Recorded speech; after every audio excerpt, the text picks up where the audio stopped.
Conforme combinamos no nosso último encontro, estamos voltando, ou estamos retornando para continuarmos apresentando o livro Adventos Crísticos. O livro tem 90 capítulos.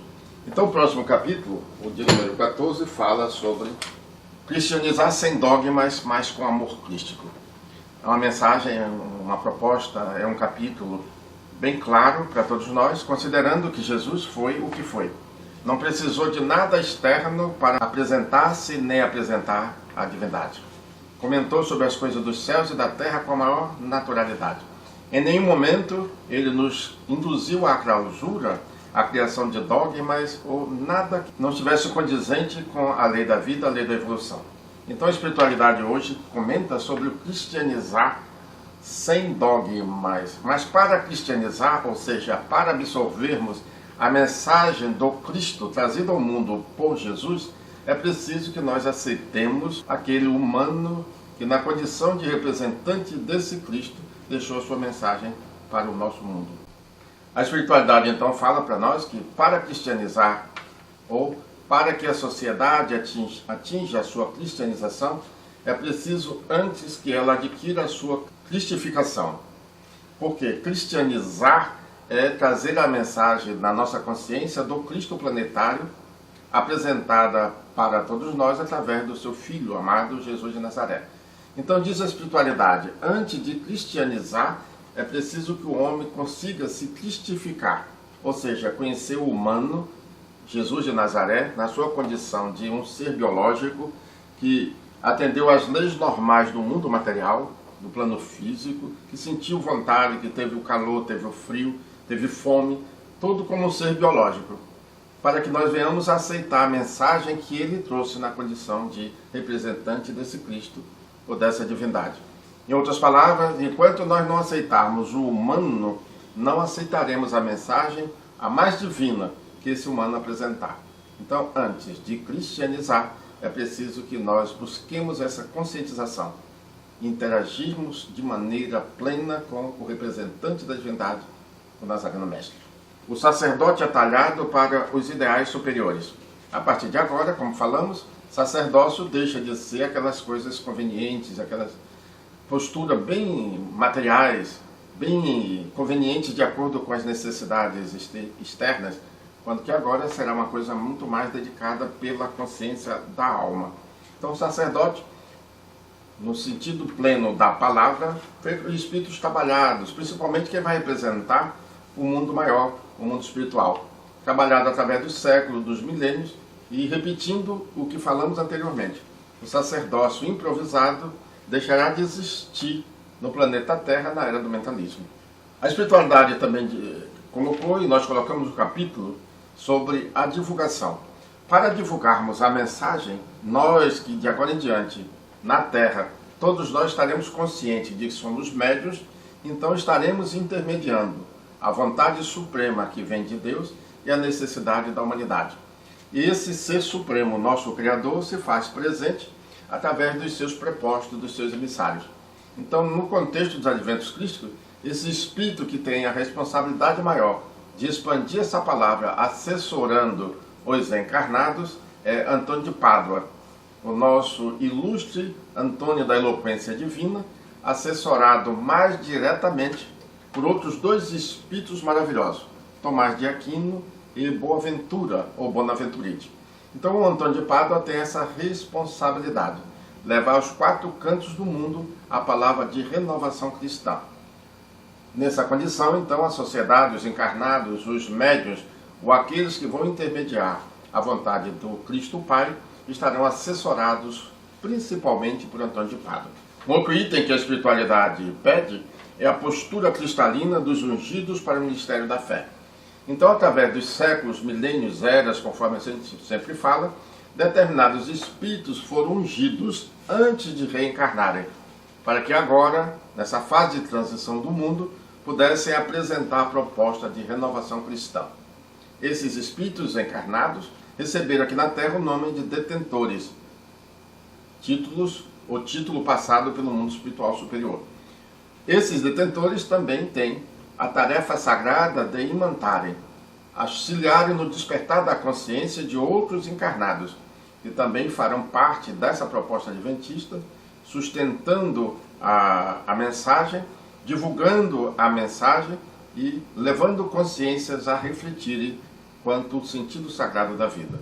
Então, esse sacerdócio novo, ou esse sacerdote mais consciente, será o responsável, serão os responsáveis pela divulgação da mensagem. Postura cristalina, não podemos mais ter aquela dualidade, a cada momento, a cada hora, sermos diferentes quando queremos representar Jesus no planeta. Um outro item que a espiritualidade trabalhou foi muito nós nos tornarmos representantes voluntários do Cordeiro e dos adventos do Cristo Pai. Se nós não tivermos essa alegria, essa motivação íntima por estarmos representando um ser da grandeza espiritual de Jesus, possivelmente alguma coisa está errada conosco. Ainda não despertamos essa razão missionária para estarmos aqui no planeta Terra, levando aos 4 cantos do mundo a mensagem que ele proferiu quando estava encarnado há 2000 anos. É tarefa do sacerdote fomentar a paz e não a guerra. Nesses milênios, principalmente nesses 2000 anos de Jesus para cá, nós, representando a divindade, representando os céus, continuamos guerreando na terra. Então agora, de agora em diante, essa postura ou essa conduta já não vai ser mais normal entre todos nós e estaremos muito mais dedicados a alavancar a sociedade para o crescimento interior do que ficarmos aqui nessas disputas, ombro a ombro, com os valores transitórios, efêmeros, que normalmente não fazem parte da consciência dos espíritos mais elaborados. 21. Aos sacerdotes cabem as ações superiores, as ações sublevadas. Quer representar a ciência, quer representar o social, a arte ou a religião, que sejam espíritos mais harmonizados, que tenham um pouco mais de equilíbrio, sintam-se intermediários entre a vontade maior e a necessidade da sua sociedade, de maneira desinteressada, cumprindo a orientação evangélica, que é servir com uma mão, sem que a outra apareça. 22 fala sobre o ordeiro arauto, que todos nós, representantes da divindade, nos tornemos ordeiros, arautos da divindade a serviço do Cristo, tendo principalmente Jesus como modelo e guia. Ter Jesus que a nos guiar, ter aquela alegria íntima por estarmos sendo oportunizado mais uma encarnação, representando Deus, sendo Jesus o nosso acionador psíquico, é altamente gratificante. No capítulo 23, a espiritualidade fala sobre a razão missionária. Muitos de nós, por questões quaisquer, deveríamos estar na vanguarda, apresentando, orientando, motivando a sociedade. Mas, por motivos que nós desconhecemos, muitas vezes nos colocamos lá na retaguarda.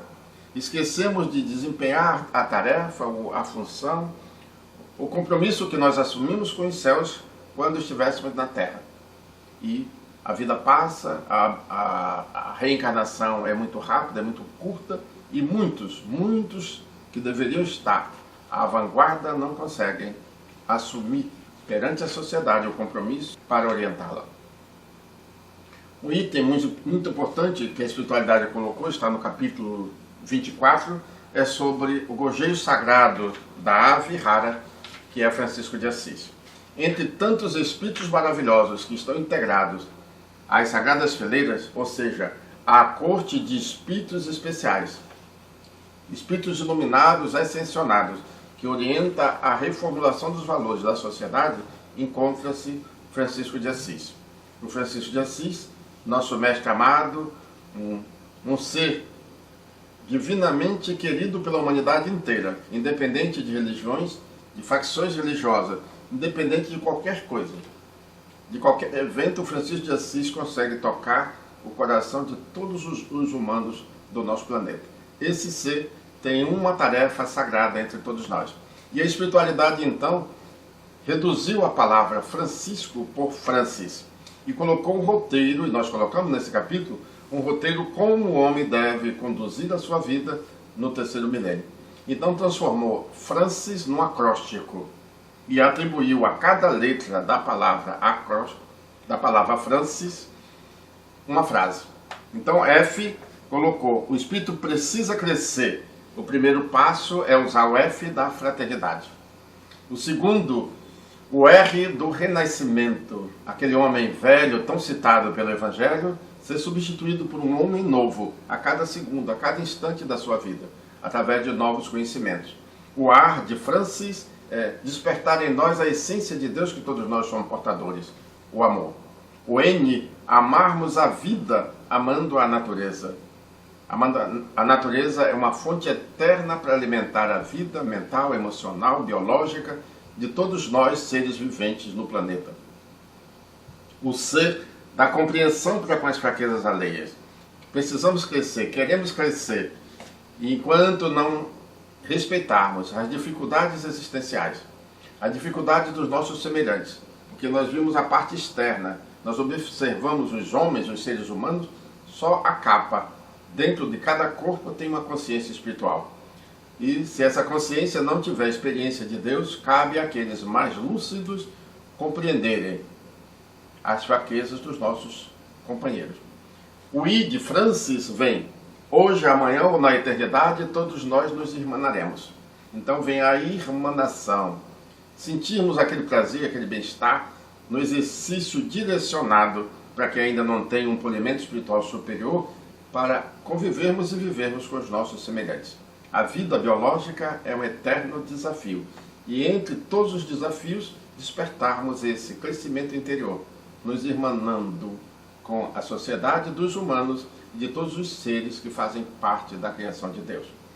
Um dia, na eternidade, faremos uso do item S, santificação na carne, que na Terra ainda são poucos os exemplares humanos que conseguiram atingir a santificação enquanto seres biológicos. O item 25 fala sobre o sagrado planejamento dos adventos. Conforme falamos, há 3.400 anos, Alfion estava encarnado na Mesopotâmia. A partir dali, ficou como marco sinalizador todos aqueles espíritos que iriam reencarnar, para que quando a Terra estivesse adentrando o aquário, após passar 2.160 anos em peixes, os adventos crísticos fossem implantados na consciência social. Então, no signo anterior, em peixes, todos nós, espíritos terrenos, exercitamos a nossa capacidade de exteriorizarmos os mais crísticos, os mais sagrados sentimentos. Então, foi a era de peixe, a era do amor. Agora, na era de aquário, é momento de nós trabalharmos a nossa força interior, o que a espiritualidade muito coloca para todos nós, o despertar do nosso Cristo interno, a fagulha de Deus que somos. E finalmente, encerrando o encontro de hoje, o capítulo 26 fala sobre os arautos dos haveres do Cristo Pai são unos com Jesus. Então, se nós estivermos atentos ao que faz constar, ou que fizeram constar no Evangelho, sobre a parábola da videira, ali Jesus esclarece. O viticultor, na parábola das videiras, é o Cristo planetário. Jesus é a videira. Os ramos dessa videira são os seus discípulos. Então consta na Bíblia, se os discípulos, como ramos, se desvincularem da videira, que é Jesus, não produzirão frutos de nenhuma natureza. Então, para que nós consigamos representar Jesus nesse simbolismo da parábola da videira, não nos desvinculemos emocionalmente do nosso mestre maior. Humildemente mantenhamos essa ligação consciente com a divindade representada pela grande estrela, o grande avatar, o grande mestre, a consciência maior que na condição humana pisou neste planeta. No nosso próximo encontro, então, falaremos sobre o capítulo 27 até o 39. Fiquemos todos em paz.